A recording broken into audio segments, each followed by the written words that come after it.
రాంపూర్ అనే ఊళ్ళో చదువుకున్న వాళ్ళు చాలా అరుదు. అక్కడ పిల్లల చదువు దాదాపుగా కష్టసాధ్యంగానే కనిపించేది. కాని అక్కడ ఒక చమత్కారమే జరిగింది. సరస్వతీమాత స్వయంగా వచ్చి వారిని చదివించేది. ఒకానొకప్పుడు రాంపూర్ అనే ఊళ్ళో మనోజ్ కుమార్ చౌదరి తన కూతురు గుడియాతో పాటు జీవించేవాడు. నాన్నా, ఎక్కడున్నారు? ఇక్కడున్నానమ్మా, కొంచెం టైం ఇవ్వు, బండిని తుడుస్తున్నాను. నాన్నా, నా స్నేహితులు నా కోసం ఎదురు చూస్తుంటారు, లేట్ అవుతోంది. సరే, కనీసం అద్దమైనా తుడవని, లేకపోతే నీ స్నేహితులు మన బండి బాగోలేదని నిన్ను హేళన చేస్తారు. అవునమ్మా, నువ్వు సరస్వతీమాతకు పూజ చేసి ప్రసాదం పెట్టావా? చేశాను నాన్నా, అందంగా అలంకరించాను కూడా. తొందరగా పదండి ప్లీజ్.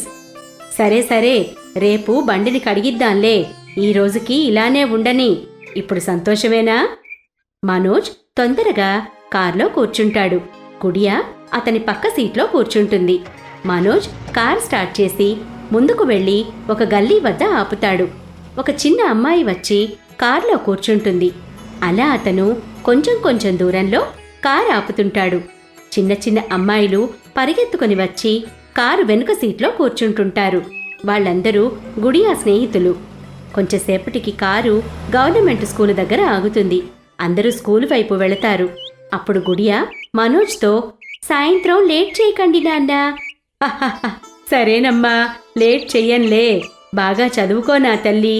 సరే నాన్నా, ఇక మీరు వెళ్ళండి. కూతురు మాటలు విన్న మనోజ్ ప్రేమగా నవ్వుతాడు. మనోజ్ ఆ ఊరికి సర్పంచ్. అతని మంచి ప్రవర్తన కారణంగా ఊరిలో అతనికి ఎంతో గౌరవం ఉంటుంది. ఆ ఊరిలో అతనొక్కడి వద్దనే కారు ఉంటుంది. ధనవంతుడని మనోజ్ ఎప్పుడూ కూడా గర్వంగా ఉండేవాడు కాదు. గుడియాను స్కూల్కు తీసుకువెళ్లేటప్పుడు ఆమె స్నేహితులను కూడా దారిలో కార్లో ఎక్కించుకొని స్కూల్ వద్ద దింపేవాడు. కాని అతని భార్య మాత్రం వేరే విధంగా ఉండేది. శ్రీమతి, ఎక్కడున్నావ్? పిల్లల్ని స్కూలుకు దిగబెట్టి వచ్చాను. అందరూ టైంకే స్కూలుకి చేరుకున్నారు. నా మాటెప్పుడు విన్నారు మీరు? అందర్నీ స్కూలుకు దిగబెట్టాల్సిన అవసరం ఏముంది? అయితే ఏమైంది సరిత? ఏమీ లేదు. మీరు ఈ ఊరికి పెద్ద అయినా కూడా మీరు డ్రైవర్ పని చేస్తున్నారు. ఎవరు తమ పిల్లల్ని స్కూలుకు పంపించాలనుకుంటే వాళ్లే దిగబెట్టుకుంటారు. మీరేమైనా డ్యూటీ చేస్తున్నారా ఏమిటి? అలా కాదులే సరిత, నీకు తెలుసు కదా మన ఊళ్ళో స్కూల్ లేదని. హరియా, బిర్జు తమ పిల్లల్ని ఎలాగోలా చదివిస్తున్నారు. నేను గుడియాతో పాటు వాళ్ళని తీసుకెళ్ళకపోతే పాపం వాళ్ళు స్కూలు మానేయాల్సొస్తుంది. సరే చేయండి సమాజ సేవ. నా మాటెప్పుడు విన్నారు గనక ఇవాళ వినడానికి. ఓహో, నీకు కోపం వచ్చేసింది. సరే సరే, ఇంక వదిలేయ్. తొందరగా టిఫిన్ పెట్టు, నేను సిటీకి వెళ్ళాలి. ఎందుకు? ఇప్పుడెవర్ని దింపడానికి వెళ్తున్నారు? అరే, నీకు చెప్పాను కదా, ఈరోజు జిల్లా విద్యాధికారి గారిని కలవడానికి వెళ్తున్నాను. మన ఊళ్ళో స్కూలు పెట్టమని అడగడానికి. రాంపూర్లో స్కూల్ లేదు. అక్కడ్నుంచి 7 కిలోమీటర్ల దూరంలో ప్రీతంపూర్లో స్కూల్ ఉంది. మనోజ్ కూడా అక్కడే చదువుకున్నాడు. మనోజ్ తన ఊళ్ళో కూడా స్కూల్ పెట్టించాలని ఎంతో ప్రయత్నిస్తున్నాడు. కానీ గవర్నమెంటుతో పని అంత తొందరగా అయిపోతుందా? మనోజ్ విద్యాధికారి ఆఫీస్కు చేరుకుంటాడు. చూడండి సర్పంచ్ గారు, నేను మీ అర్జీని మినిస్టర్ గారి ఆఫీస్కు పంపించాను. కానీ అక్కడి నుండి ఇంకా ఎలాంటి సమాధానం రాలేదు. ప్రతిసారిలాగే ఈసారి కూడా నా వద్ద మీకు ఎలాంటి సమాధానం లేదు. ఏం పర్వాలేదండి, మీరు మాత్రం ఈ విషయాన్ని కదుపుతూ ఉండండి. మిగతాది మా పిల్లల అదృష్టం. ఈ పని మీరే చేయగలరు. ఊళ్ళోనే స్కూలు ఉంటే మా పిల్లలకి వీలుగా ఉంటుంది. ఈసారి కూడా మనోజ్ మొహం వేలాడేసుకొని తిరిగి వస్తాడు. మనసులో బాధతోనే గుడియా వాళ్ల స్కూల్కు వెళతాడు. నాన్నా, మీకొక విషయం చెప్పాలి. చెప్పమ్మా.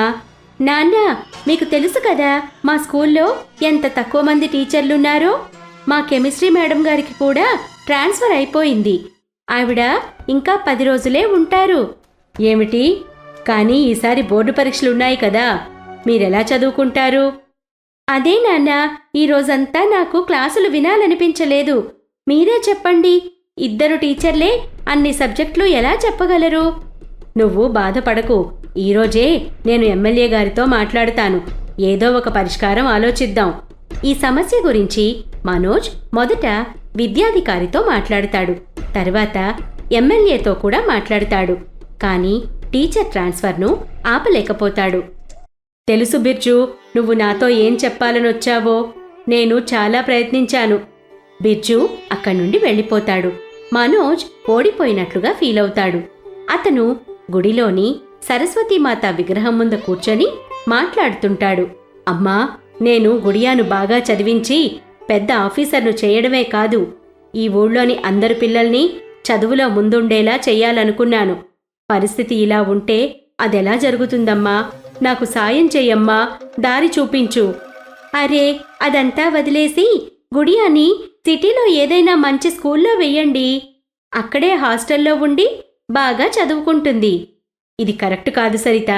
నా దగ్గర డబ్బులున్నాయంటే దానర్థం నా కూతురొక్కదాని గురించే ఆలోచిస్తానని కాదు. నేను ఈ ఊరికి సర్పంచ్ను. ఇక్కడ పిల్లలందరి బాధ్యత నాదే.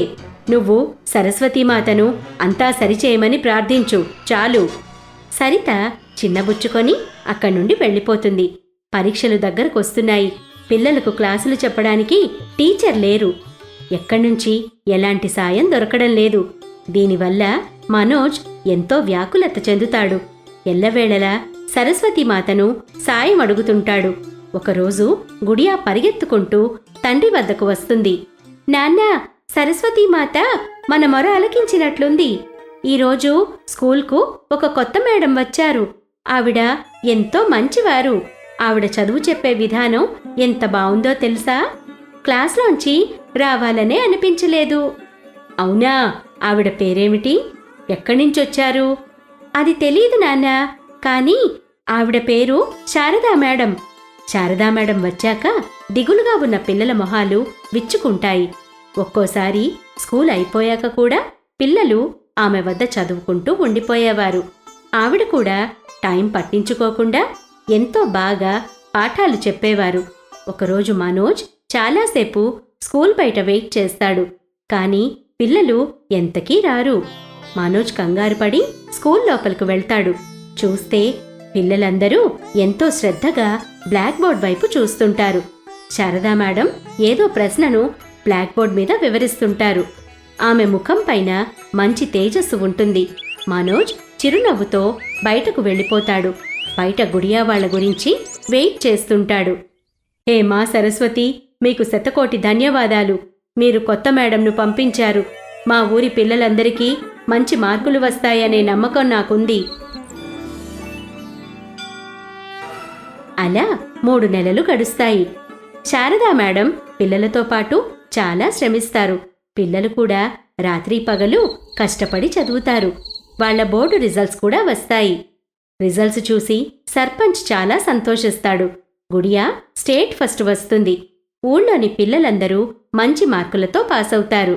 ఫలితాలు చూసి అతను గుడియాను హత్తుకుంటాడు. నాన్నా, నా విజయానికి అసలు కారణం శారదా మేడం. ఆవిడకు కూడా తన కష్టానికి బహుమతి ఇవ్వాలి. తప్పకుండా. నేను ఎమ్మెల్యే గారితో మాట్లాడతాను. శారదా మేడం గారి గురించి చెప్తాను. ఇలా చెప్పి మనోజ్ ఎమ్మెల్యే గారికి ఫోన్ చేస్తాడు. హలో ఎమ్మెల్యే గారు, నేను మనోజ్ మాట్లాడుతున్నాను. మనోజ్, నీకు శుభాకాంక్షలు. మీ అమ్మాయి స్టేట్ ఫస్ట్ వచ్చిందట కదా? అవును సార్, అంతా సరస్వతీమాత కృప. మీ అమ్మాయి పట్ల మీరు గర్వపడాలి. కుదిరితే నన్ను క్షమించండి. ఇప్పటి వరకు స్కూల్కు కెమిస్ట్రీ టీచర్ను అపాయింట్ చేయలేదు.